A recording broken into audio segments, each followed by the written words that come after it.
हर महादेव दोस्तों, आशा करते हैं कि आप लोग कुशल मंगल होंगे, खुश होंगे, महादेव आपका कल्याण करें।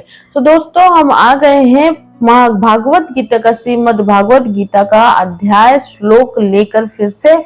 पिछला जो श्लोक था, आपने श्लोक 13वां देखा था, जिसमें आपने देखा था कि जो विविध वाद्य यंत्र है, उनका वर्णन दिया हुआ था और कैसे कैसे वाद्य यंत्र जो है महाभारत में यूज हुए उसका वर्णन दिया था।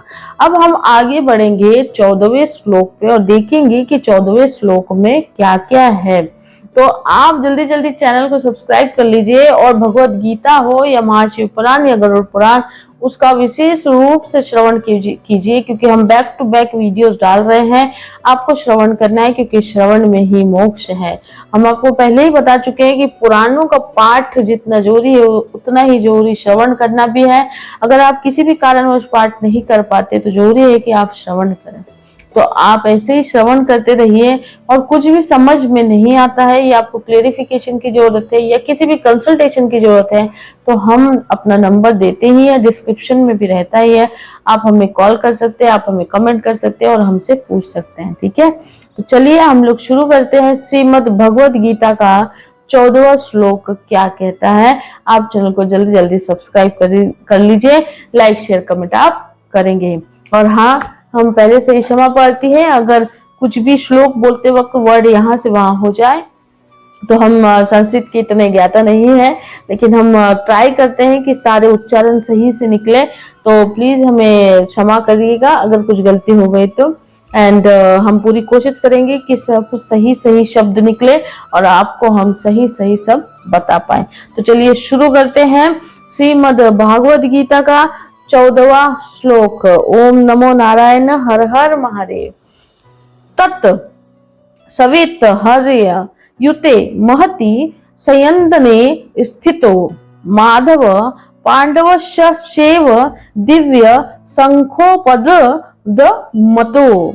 यानी कि इसका तत्व का मतलब उसके बाद होता है सवेते यानी सफेद होता है, हय का मतलब घोड़ों से, युते का मतलब युक्त होता है, महति का मतलब महान होता है, शयन दने यानी रथ पर, स्थितो यानी बैठे हुए, माधव यानी लक्ष्मीपति भगवान श्री कृष्ण, च यानी कि और, पांडव यानी कि पांडु पुत्र अर्जुन, एव यानी भी, दिव्य यानी दिव्य, शंखो यानी शंखों को, और पदत मतु यानी बड़े जोरों से बजाया।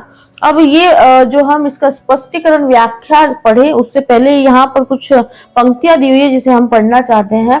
कर्म को अत्यंत सुगमता पूर्वक द्योतन करने के लिए जहाँ कर्म आदि को ही कर्ता बना दिया जाता है उसको कर्मकृत प्रयोग कहते हैं। जैसे कोई लकड़ी को चीर रहा है तो इस कर्म को सुगम बताने के लिए लकड़ी चीरी जा रही है, ऐसा प्रयोग किया जाता है। ऐसे ही यहाँ बाजे बजाए गए ऐसा प्रयोग होना चाहिए, परंतु बाजे बजाने में सुगमता बताने के लिए, सेना का उत्साह दिखाने के लिए बाजे बज उठे ऐसा प्रयोग किया गया है। मतलब किसी भी चीज को हम ज्यादा अच्छे से अगर प्रेजेंट कर देते हैं, किसी भी वर्ड को हम ज्यादा अच्छे से प्रेजेंट करते हैं तो वो ज्यादा समझ में आता है, सरल हो जाता है और एक एक्साइटमेंट से भर जाता है। तो चलिए अब इस श्लोक का हम व्याख्या देखते हैं, जो कि इस प्रकार है।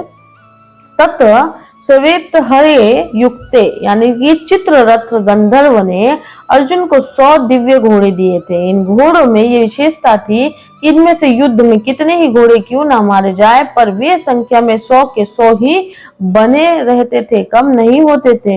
ये पृथ्वी स्वर्ग आदि सभी स्थानों में जा सकते थे। इन्हीं 100 घोड़ों में से सुंदर और सुशिक्षित 4 सफेद घोड़े अर्जुन के रथ में जुते हुए थे। महति सयंदने स्थितो यज्ञों में आहुति रूप से दिए गए घी को खाते खाते अग्नि को अर्जिन हो गया था, इसीलिए अग्निदेव खांडव वन की विलक्षण विलक्षण जड़ी बूटियां खाकर जलाकर अपना अर्जिन दूर करना चाहते थे।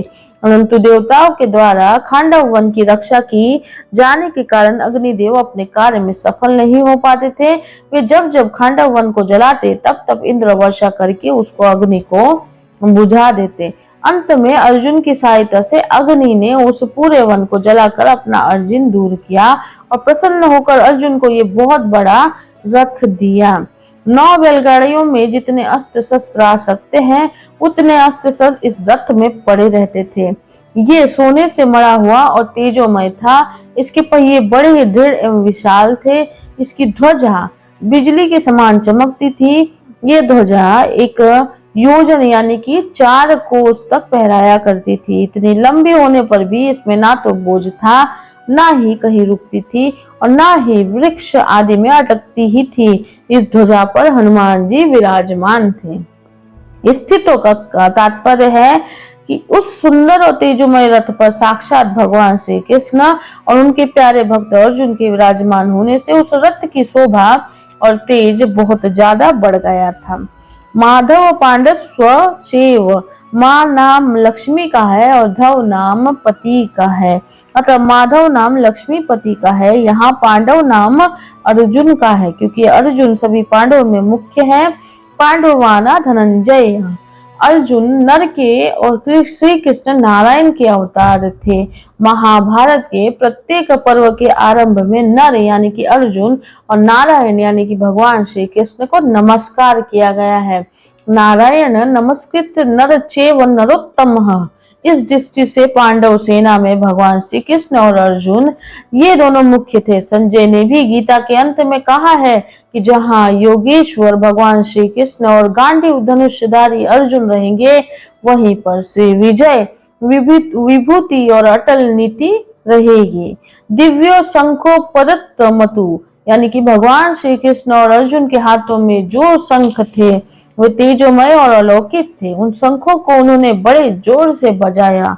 यहाँ शंका हो सकती है कि कौरव पक्ष में मुख्य सेनापति पितामह भीष्म है, इसलिए उनका सबके पहले शंख बजाना ठीक ही है। परंतु पांडव सेना में मुख्य सेनापति धृष्टद्युम्न के रहते हुए ही सारथी बने हुए भगवान श्री कृष्ण ने सबसे पहले शंख क्यों बजाया?